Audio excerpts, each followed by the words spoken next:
ساری دنیا کے اندر اس خبر کی ایک آگ لگی ہوئی ہے، اور جینونلی لگنی بھی چاہیے تھی کہ سویڈن کے اندر اسٹاک ہوم میں، اور وہ بھی ایک مسجد کے سامنے جو کہ اسٹاک ہوم کی بنیادی طور پہ ایک جامعہ مسجد ہے، وہاں پہ 2 اشخاص نے، جن میں سے ایک جو ہے وہ ایک مسلمان ملک کا ایکس باشندہ ہے، انہوں نے وہاں پہ قرآن حکیم کو جلایا ہے معاذ اللہ، صفحے پھاڑے ہیں، ایک نے، پہلے نے، اور دوسرے نے اس کو آگ لگائی، یعنی کہ ایک کنٹریبیوٹری ایکٹ جو ہے، یعنی کہ جس کو کہنا چاہیے پری میڈیٹیٹڈ کرائم۔ لیکن یہ بات پہلی دفعہ نہیں ہوئی، خدا کرے آخری دفعہ ہو، پہلی دفعہ نہیں ہوئی، لیکن اس میں جو ایک بہت بڑا نیا پہلو ہے وہ یہ کہ ان لوگوں نے بنیادی طور پہ کورٹ میں اجازت نامے کے لیے اپلیکیشن دی۔ انہوں نے کہا جناب ہمیں اپلائی کریں، ہمیں اجازت دیں کہ ہم یہ کرنا چاہتے ہیں، اور یہ نہیں کہ انہوں نے جھوٹ بولا اس میں کہ ہم یہ پھاڑیں گے یا ہم جلائیں گے، انہوں نے یہ کہا کہ ہم نے یہ کرنا ہے، ہمیں اجازت دیں، اور عدالت نے جو اجازت دی وہ اس بنیاد پہ دی کہ انہوں نے کہا کہ جناب ہمیں اس بات کا اندیشہ نہیں کہ یہ کوئی اتنا بڑا واقعہ ہے کہ جس سے کوئی سوشل یا کوئی سیکیورٹی کا ایشو جو ہے وہ سویڈن کے اندر پیدا ہو، سو ان کو اظہار رائے کا اپنا اختیار کرنے کا حق ہے، وہ ضرور کریں۔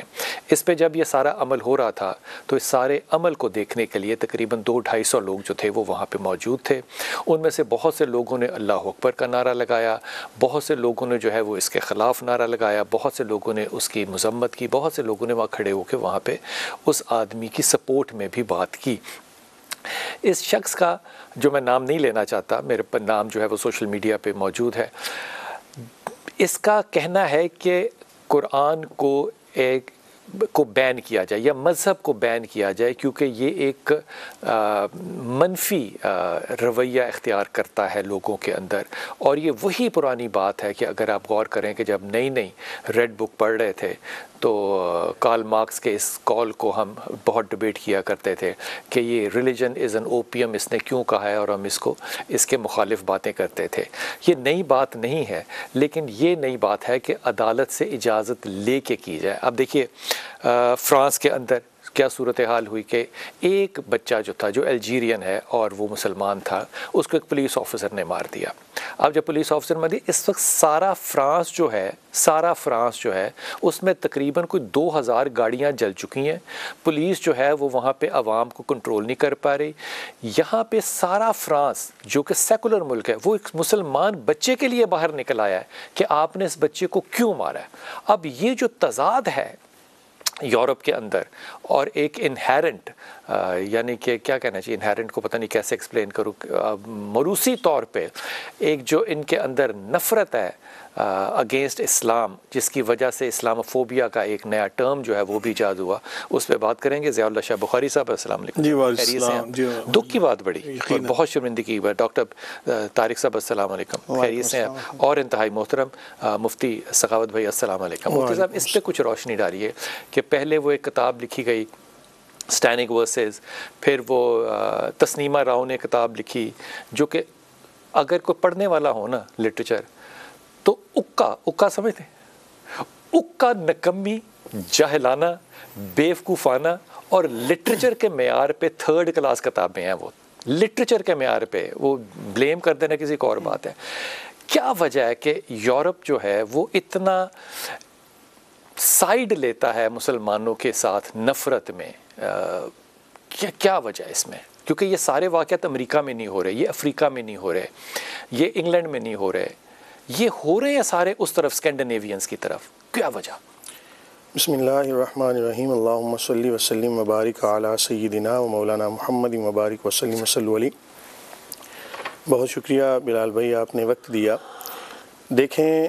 قرآن کا فیصلہ اپنے ہی بارے میں اور مسلمانوں کے بارے میں یہ ہے کہ وَلَن تَرْضَىٰ عَنْكَ الْيَهُودُ وَلَا النَّصَارَىٰ حَتَّىٰ تَتَّبِعَ مِلَّتَهُمْ، کہ یہ تم سے میں مفہوم بیان کر رہا ہوں کہ یہ تم سے اس وقت تک ہرگز راضی نہیں ہو سکتے جب تک تم ان کے دین کی اتباع نہ کرو۔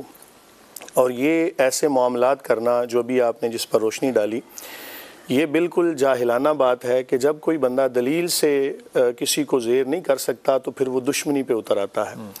اس طرح کے واقعات یہ کوئی آج پہلی دفعہ نہیں، اس سے پہلے بھی ہوتے رہے، اور جو صورتحال نظر آ رہی ہے، جیسے آپ نے کہا اللہ کرے یہ آخری واقعہ ہو، لیکن جو صورتحال نظر آ رہی ہے یہ آخری واقعہ لگ نہیں رہا۔ اس کی وجہ کہ اسلام کی تعلیمات سے دوری، اسلام کو اس انداز سے نہیں پڑھتے جس طرح پڑھنا چاہیے۔ اگر وہ اسلام کو پڑھ لیتے صحیح معنوں میں، صحیح انداز سے، تو یہ بالکل اسلام تو ایک فطرت کا دین ہے، اس اسلام سے دوری کے باعث یہ سارے معاملات ہوتے ہیں۔ اور ایسے وہ مسلمان نہیں ہے نا، وہ اسلام کو کیوں پڑھتے ہیں؟ اسلام کو پڑھتے ہیں، وہ ایسی بات نہیں ہے کہ لیکن وہ کسی اور اینگل سے پڑھتے ہیں، وہ اس کے اندر منفی پہلو نکالنے کے لیے پڑھتے ہیں۔ اور اسلام کو اگر نہ پڑھتے ہوں تو پھر ایسے واقعات کرنے چے معنی دارت، یہ واقعہ پھر کیوں ہوا؟ اسلام کے اندر منفی پہلو نکال کر اور اس کے خلاف ایجنڈا تیار کیا جاتا ہے، اور اس کی وجہ صرف اور صرف اسلام کی تعلیمات سے دوری ہے۔ آپ فرمائیے گا سر اس پہ کچھ، اسلام سے دوری ہے، حالانکہ اسلام کا تو ان سے کوئی تعلق واسطہ ہی نہیں ہے۔ بسم رب محمد کریم علیہ السلام۔ حالانکہ حکومت ہم نے اسپین پہ بڑی کی ہے۔ یادآوری کا شکریہ جی، اور آج کا عنوان بھی ہمیشہ کی طرح بڑا زندہ موضوع ہے، اور میں سمجھتا ہوں اس کے اوپر جن دنوں میں اس طرح کے واقعات ہوا کرتے ہیں جب ہمارے دل زخمی ہوتے ہیں، یقیناً ان ایام میں بھی اس پہ بات ہونی چاہیے، اور جب یہ ذرا اپنا یہ واقعات اپنا اثر زائل کرنا شروع کر دیں اور زندگی معمول پہ آنا شروع ہو جائے تب بھی تو اس دوران بھی بہت سنجیدگی کے ساتھ اس کا علمی، تعلیمی اور تاریخی تحقیقی انداز میں جو ہے وہ تجزیہ کیا جانا چاہیے۔ اور دن بھی چنا عید کا۔ ہاں جی، آپ یہ دیکھیں نا، اس کے پیچھے اگر آپ اس ایک انسیڈنٹ کو ہی لیں تو آپ کو اس کے اندر وہ سارے کوائف نظر آئیں گے جو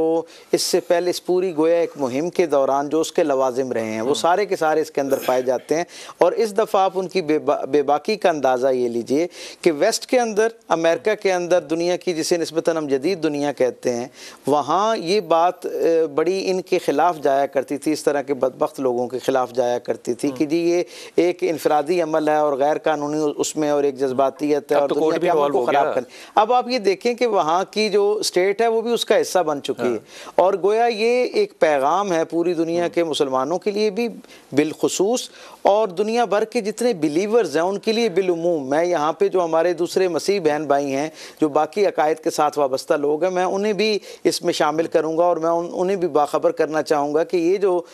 ایک آگ جو آج ہمارے گھر تک پہنچی ہے، یہ بہت جلد جو ہے وہ آپ کے گھروں تک بھی پہنچے گی اگر اس کا کوئی اجتماعی تدارک نہ کیا گیا۔ کیجئے کہ وائی ڈز یورپ، وہ یورپ کو ہم سے نفرت کیوں ہے، اسکینڈینیویا کو ہم سے نفرت کیوں ہے؟ جی آپ یہ دیکھیں نا ذرا، یہ پچھلے 5-7 برس میں یہ جو واقعات ہوئے ہیں یہ سارے کے سارے موسٹلی اسکینڈینیوین کنٹریز کے اندر ہوئے ہیں، یا فرانس میں جیسے ہم دیکھتے ہیں وہاں موجود ہے۔ اب ذرا اس کا ایک اور انداز سے دنیا بھر کے اندر اب جو کچھ بھی اس طرح اجتماعی شکل میں ہو رہا ہوتا ہے وہ کسی نہ کسی اس کے پس منظر کے اندر معاش موجود ہوتا ہے، اس کے اندر معیشت کے ساتھ اس کی کوئی تانے بانے جو ہیں وہ جڑتے ہوئے نظر آتے ہیں۔ ہم میں سے کون ایسا ذی شعور ہے جسے اس بات کا علم نہیں کہ دنیا کے اندر معیشت کا ایک بڑا حصہ جو ہے وہ یہود جو ہیں ان کے ہاتھ کے اندر ہے، اور دنیا بھر کے اندر ہمیشہ سے یہ معاملہ رہا ہے کہ وہ کبھی بھی اپنی عددی اکثریت کی بنیاد پر دنیا میں کوئی اپنا نیریٹو قائم نہیں کر سکے، ہمیشہ وہ بیک ڈور سے آتے ہیں اور چند دوسرے لوگوں کو اپنے لیے اعلی کار بناتے ہیں، اور پھر اپنے جو مقاصد ہیں اس کے لیے ان کو استعمال کرتے ہوئے آگے بڑھتے ہیں۔ اس دفعہ بھی بالکل یہ کوئی نئی بات نہیں ہے، اس میں مجھے کوئی اچنبھے کی بات اس انداز میں نظر نہیں آتی کہ آپ یہ دیکھیں نا کہ جن 5-7 ملکوں میں پچھلے 5-7 برس میں یہ واقعی ہوئے، اس کا تعلق پھر مذہب سے نہیں ہے، معاش سے ہے۔ ایگزیکٹلی، مذہب کے ساتھ بھی کسی درجے پہ اگلے درجے پہ جا کے ہو جاتا ہے،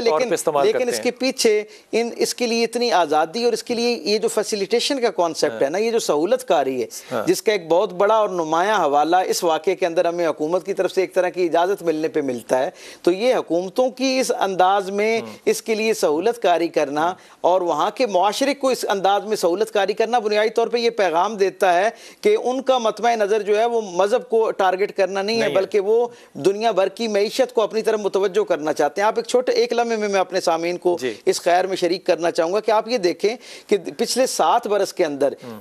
جن ممالک کے اندر یہ واقعات کثرت کے ساتھ، تواتر کے ساتھ ہوتے ہوئے ہمیں نظر آتے ہیں، کیا عجیب معاملہ ہے کہ 100 جو بڑی یہودی کمپنیاں ہیں جن کا پوری دنیا کے اندر مال جو ہے اس کی بنیاد پہ پوری دنیا کی معیشت چل رہی ہے، پاکستانی مارکیٹ میں بھی اویلیبل ہے، جی ہاں، ان 100 میں سے آپ یہ دیکھیں کہ اس وقت کم از کم 28 کے قریب ایسے ہیں جنہوں نے اپنے جو مرکز ہے، ہیڈ کوارٹرز ہیں، وہ ان ممالک کے اندر شفٹ کر